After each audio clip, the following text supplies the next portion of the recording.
मान्यवर उपमुख्यमंत्री सूचना अनुजाई वर्तमान समय 2000 सुभद्रा फॉर्म को रिजेक्ट करा जायछि। तो आपण मानक मध्यनु केउ माने एथिरे शामिल अछंती आ केउ मानक फॉर्म को रिजेक्ट करा जायछि आ केउ मानकु ए पर्यंत सुभद्रा टंका मिली पारि नाही प्रथम किस्ती।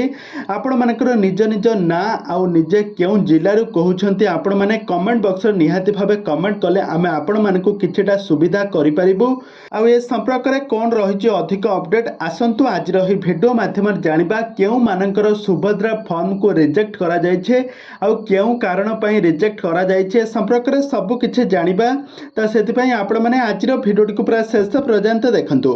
आ यहा पूर्व जदि आपण माने हम चैनल को सब्सक्राइब करि नाहंते ताहाले सब्सक्राइब करि पाखर थबा बेल आइकन को दबाई दियंतु। वर्तमान सुधा 75 लाख रु ऊर्ध्व महिला माने सुभद्रा योजना पई अप्लाई करिसंते आ आंक मध्यनु वर्तमान समय 25 लाख महिला हिताधिकारी महिला मानक अकाउंट को प्राय 5000 टंका लेखाई छड़ा जाइछि।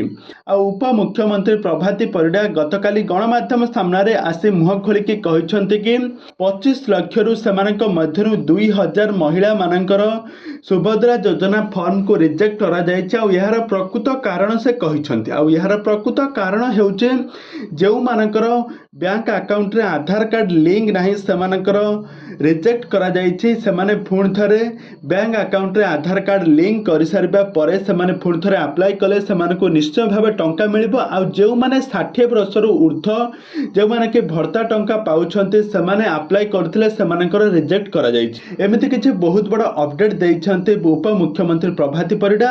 आ ए नै गोटे बहुत बड़ मध्य घोषणा करछंती आ कहिसंती कि केही भी व्यस्त हबार किछि दरकार नाही। वर्तमान समय 75 लाख हिताधिकारी को टंका मिलिबो। आ गत 17 तारीख दिन प्राय 25 लाख रु ऊर्ध्व हिताधिकारी टंका मिल सारी। आहुरी वर्तमान समय ए पर्यंत भी किछि लोक अछंती अप्लाई मध्य करिनाहांती सेमाने शीघ्र शीघ्र अप्लाई कर दियंतु।